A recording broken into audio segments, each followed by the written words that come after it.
Kedua, apa ini sakit tentang penemuan kajian ini tentang apa tu gaya hidup dan juga tentang amalannya. Terima kasih Prof. Rahman dan pandangan semua ahli yang saya hormati. Dan saya akan membentangkan bahagian kedua, iaitu tentang perubahan gaya hidup dan juga amalan dalam konteks seharian masyarakat semasa COVID. Yang pertama sekarang adalah perubahan gaya hidup semasa pelaksanaan PKP ini. Bagaimana mereka menangani secara bersama. Kita lihat soalan. Kita ada banyak, sebenarnya 82 item soalan ditanya, tetapi kita ambil yang selektif sebab tak ada masa. Mungkin forum yang akan datang, kita akan memperincikan lebih mendalam dari segi etnik dan sebagainya. Yang ini lebih umum saja. So, soalan seperti hubungan saya dengan ahli keluarga lebih mesra semasa pelaksanaan PKP ini. Kita lihat ada satu hubungan yang baik dengan positif 94%. Kerana semasa itu ramai mungkin merasakan bahawa mereka kembali kepada pandangan saya, mereka kembali kepada tujuan kenapa mereka perlu bersama dan sebagainya. Yang kedua, saya lihat soalan saya kerap perubahan gaya hidup. Saya kerap menghubungi kawan tanpa kira kaum semasa PKP.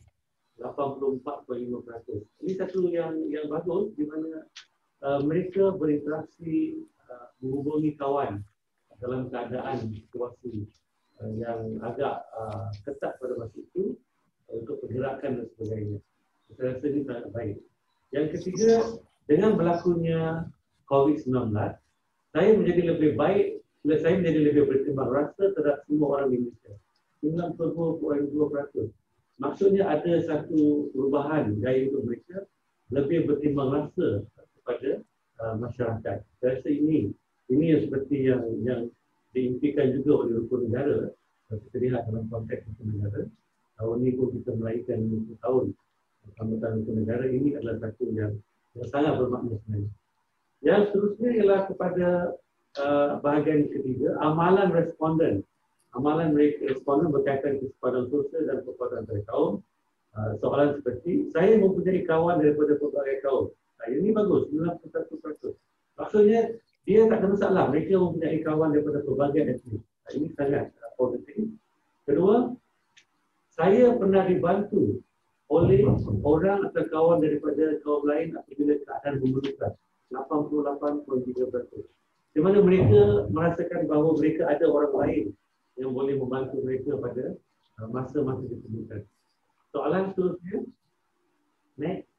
Saya ambil berat bantu orang lain tidak kira kaum semasa mereka sakit ataupun kemalangan. Ini 94.2%.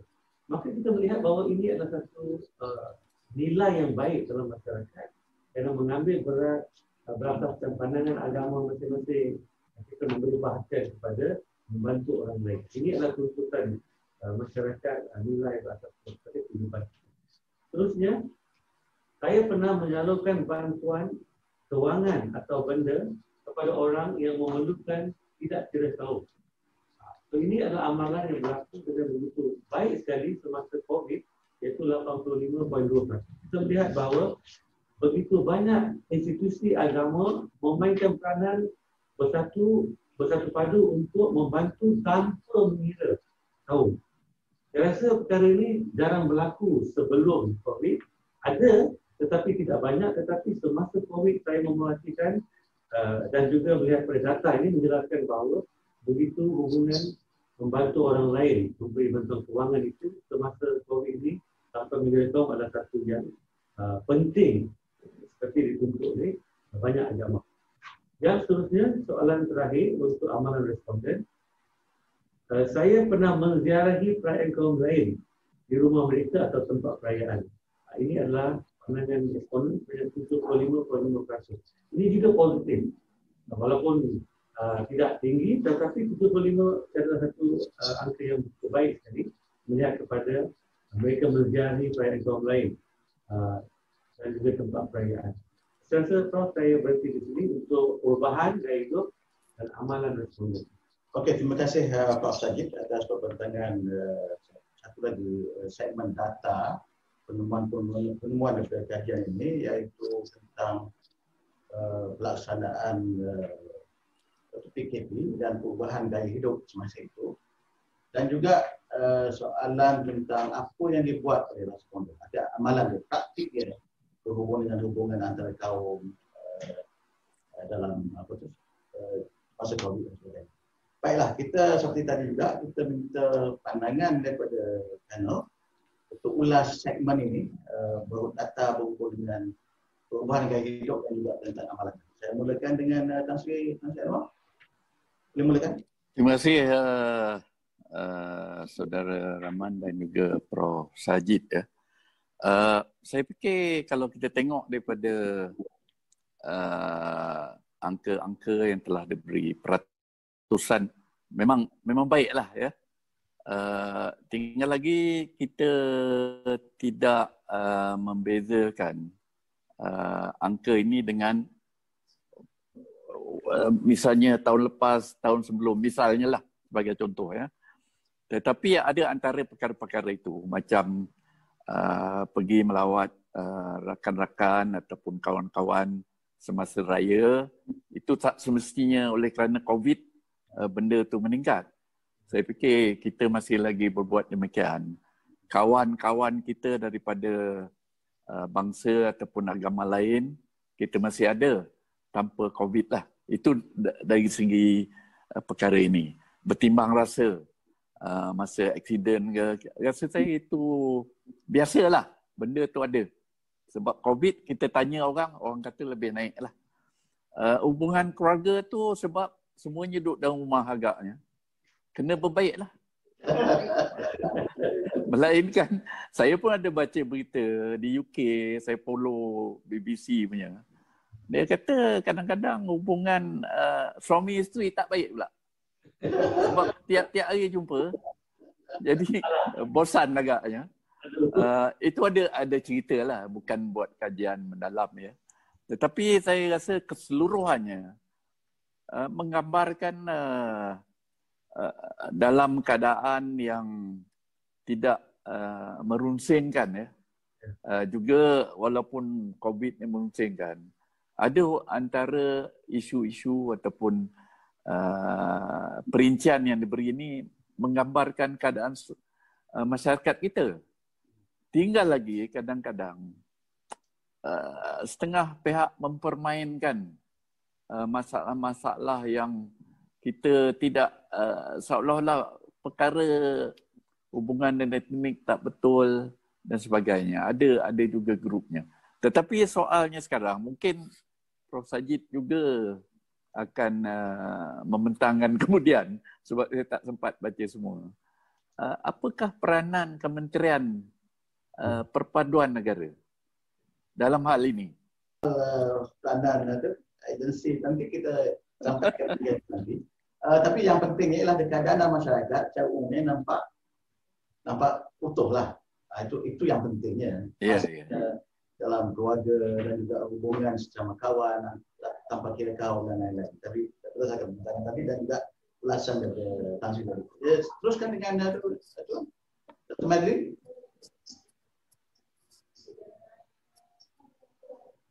Please unmute. Tak dengar suara. Okay. Ya, okey, dengar dah. Sometimes you need to mute Madeline, dia kuat cakap sangat ni. Terima kasih Prof Sajid. Prof Sajid, and thank you Tan Sri. I would like to follow up on Tan Sri punya point tadi dan juga Prof Sajid ya. Ada empat yang saya ingin jelaskan di sini ialah ini saya menerima hakikat bahawa ini hanyalah kajian awalan dan exploratory. Sebab kalau kita slice the data, kalau kita pecahkan data, mungkin gambaran dia agak berbeza. Sebab yang saya lihat tadi, demographic profile tu agak umum. Satu, we do not see rural-urban divide. Macam Dr. Ong sebut tadi, there is no gender dimension. So sebenarnya di Malaysia kita kena pecahkan kepada 4, bukan lagi 3. Satu, bandaraya. Pandangan orang di bandaraya, Kuching, Kota Kinabalu, Kuala Lumpur sangat berbeza. Okay? So kita kena pecahkan 4 dulu. Bandaraya, bandar, dan luar bandar, and then pendalaman. Kesannya sangat berbeza, Pak. Sebab statistik mungkin hanya sampai kepada bandaraya dan juga bandar. Kita tidak mendengar keluhan, keluh resah masyarakat yang di luar bandar dan pendalaman. Yang itu kami sempat mendengar masa kami di webinar bila kami berbincang dengan NGOs. Kita tak boleh mendengar dengan masyarakat itu sendiri sebab internet tak dapat. We hear perpaduan, yes, tetapi cuma antara rumah panjang tu je lah. Di rumah panjang tu, yes. Tetapi beyond that, you don't hear that. Mungkin even dalam rumah panjang tu pun, there is some, apa kata orang, ada juga pergeseran juga. So jadi, it's not as what we want to think. Tetapi kalau berdasarkan data ini memang cantik. 80%, 90%, memang senyum saja, tak payah discuss lagi dah. Tapi yang saya nak cadangkan supaya in the future, ya Prof. Sajid, mungkin you can slice it down. I think you will have a different picture. Nombor 2, based on economic class. Yang kita ada cuma pendapatan. Maybe what you can group, minta tolong groupkan B40, M40, T20. You will have a different picture. What you have tadi yang saya nampak is ikut pendapatan kan? Saya tengok ikut kelas-kelas. But you can regroup dia balik supaya B40 is 3,000 and below. Then you'll see a slightly different dynamics. At the moment kita tak nampak benda tu sebab kita hanya melihat secara umum. As I said, I am sure this is just the first layer of the data. And the other one, single-headed or sama ada dia female tu single-headed family or headed by a male. Single-headed family are very much affected during the COVID and it's not as mesra as what we thought. Okay? Because a lot of stress happening in single mothers because of the need to juggle finding for income and nak jaga anak dia. So jadi benda ini mungkin dia perlu rakan tepi rumah dia bantu. So mungkin di kalangan single mothers mungkin perpaduan dia mungkin lebih tinggi sebab for needs. Tetapi dalam keadaan biasa mungkin benda ini tidak begitu ketara. So it will be good. And the last one is based on documented or undocumented.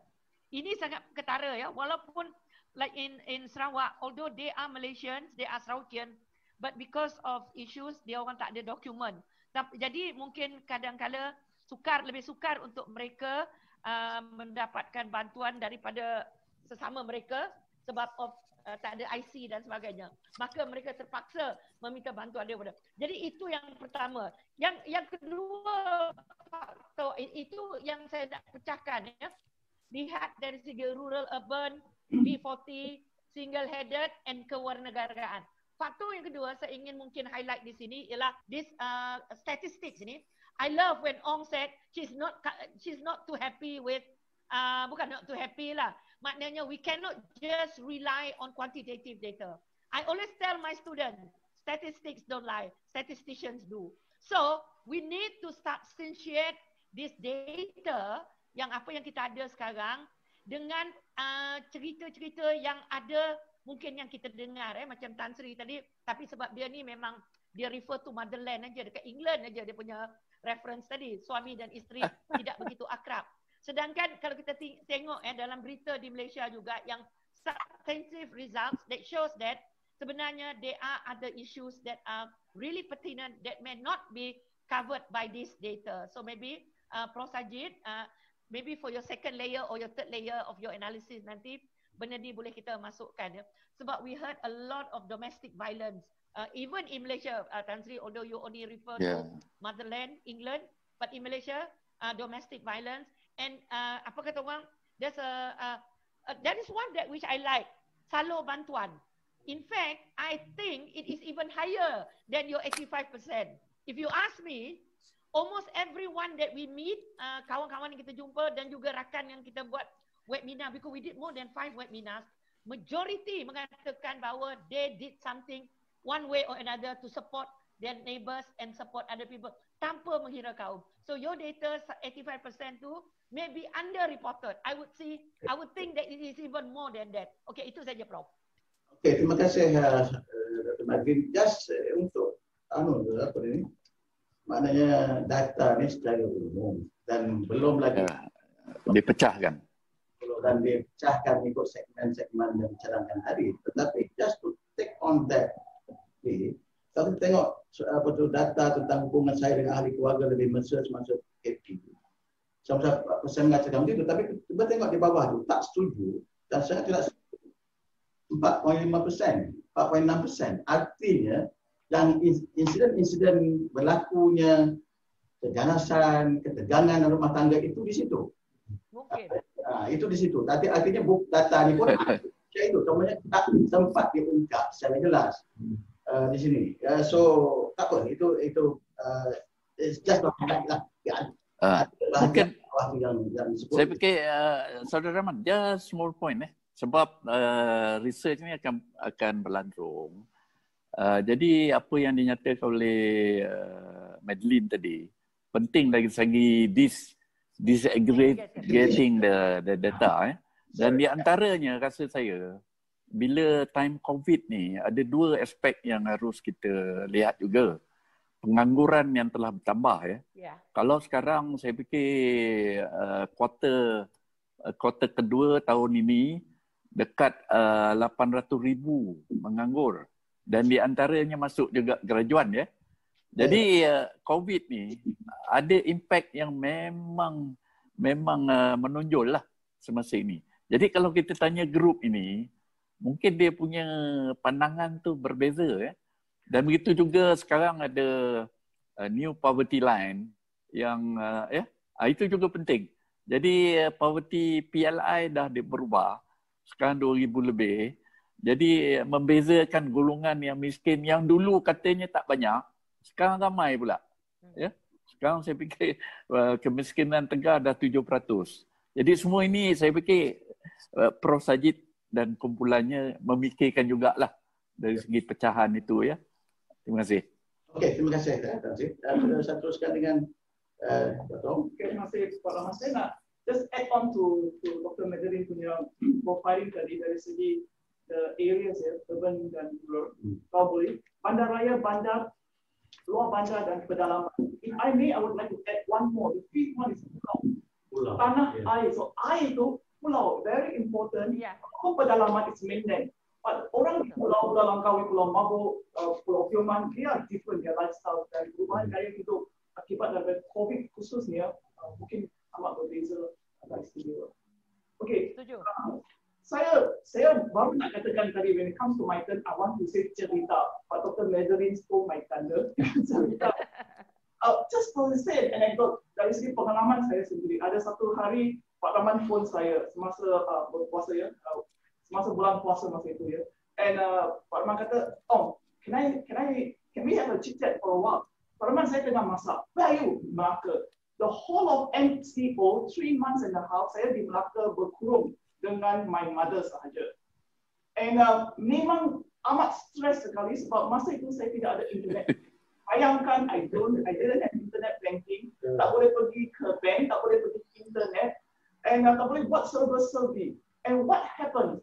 My nephews and nieces, my sisters and brothers not came face to face, but came online untuk membantu siapa nak order fresh grocery, siapa nak buat ini, siapa nak buat itu. Jadi bagi saya, pada soalan yang pertama itu, hubungan saya sesama dalam ahli keluarga amat penting sekali. Saya amat setuju dengan 94.1. Memang kalau ikut Tan Sri, memang mungkin dia lebih tinggi daripada itu.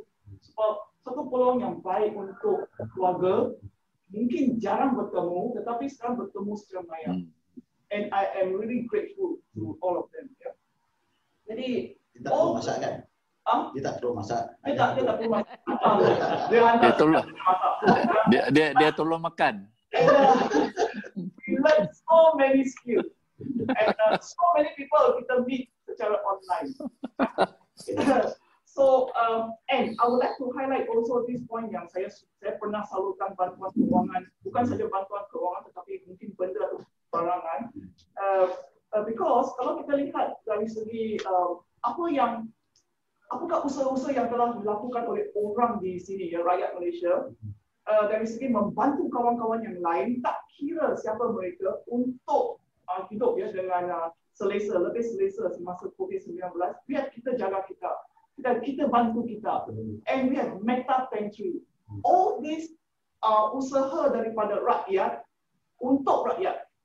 Ya, rakyat untuk rakyat. So we can see dia mencerminkan satu sikap tolong menolong and also saling kepercayaan.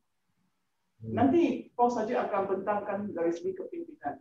But on the ground, the rakyat kepada rakyat, mereka memang rise to the occasion to bantu sesama sendiri. Yeah, so on the one hand, even though we say this data itu like, is it true? But we can say that from experience, direct experience on the ground, people are coming up to help. You know, and say that we don't see you as siapa dari segi etnik ataupun kulit ke whatever, but we see you as a fellow human being yang perlukan bantuan. Terima kasih. Terima kasih Dr. Ong. Saya rasa poin tadi mengukuhkan apa yang tidak didapati secara statistik di sini, iaitu rakyat bangun dan amalkan prinsip kita tolong kita dan saling membantu antara sesama lain. Dan yang dapat ditangkap dalam kajian ini ialah angka seperti yang angka tersebut. Tapi memang nampaknya dalam keadaan krisis begini, it brings out the best in people untuk saling membantu antara sesama lain.